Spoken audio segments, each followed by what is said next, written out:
সম্মানিত ভিউয়ার্স আসসালামু আলাইকুম। এখন আমি তোমাদের দেখাবো কিভাবে এই ব্যাক পেইন এক্সারসাইজটি করতে হয়। আমি কিভাবে ব্যাক পেইন এক্সারসাইজটি শিখেছি এটাই আমি তোমাদের দেখিয়ে দিব।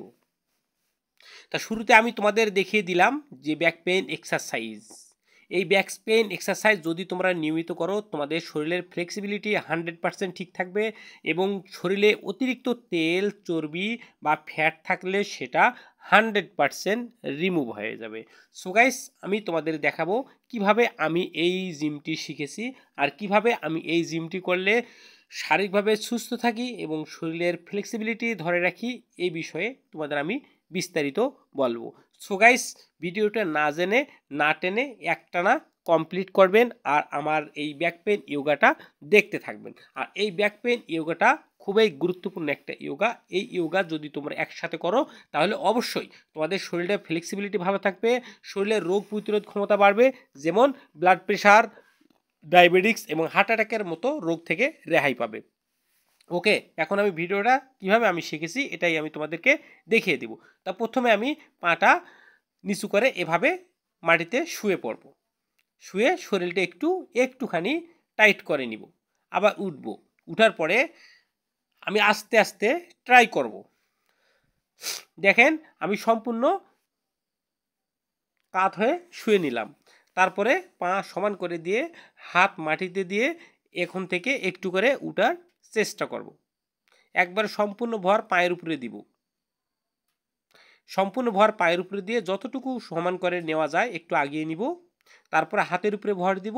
হাতের উপরে ভর দিয়ে আস্তে আস্তে কোমরটা বাঁকা করব। কোমরটা বাঁকা করে উপর দিকে সোজা করে নেওয়ার চেষ্টা করব। কিন্তু হয়তোবা তোমরা যদি প্রথমে করো হয়তোবা হবে না। আস্তে আস্তে যদি তোমরা প্র্যাকটিস করো তাহলে কিন্তু হয়ে যাবে।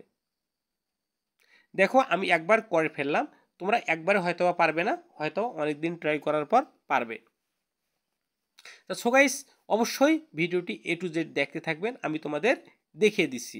আমি দীর্ঘক্ষণ ধরে জিম করতেছি, এজন্য আমার একটু শরীরে ব্যথা ধরে গেছে। তা যাই হোক একটু পরে ঠিক হয়ে যাবে।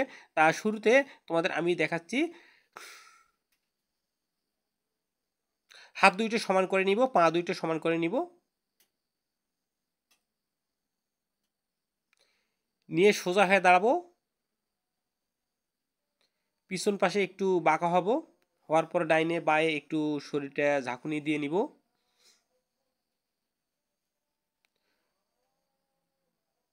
তারপর যতটুকু পারি কোমরটাকে একটু পিছন দিকে বাঁকা করে নিব, যাতে পেটের উপরে সম্পূর্ণ চাপ পড়ে। মেরুদণ্ডের উপর কোনো চাপ পড়বে না, সম্পূর্ণ চাপ পড়বে পেটের উপরে। এভাবে আস্তে করে সম্পূর্ণ ভর পায়ের উপরে দিয়ে কোমরটা বাঁকা করে হাত দুইটা মাটির মধ্যে দিতে হবে।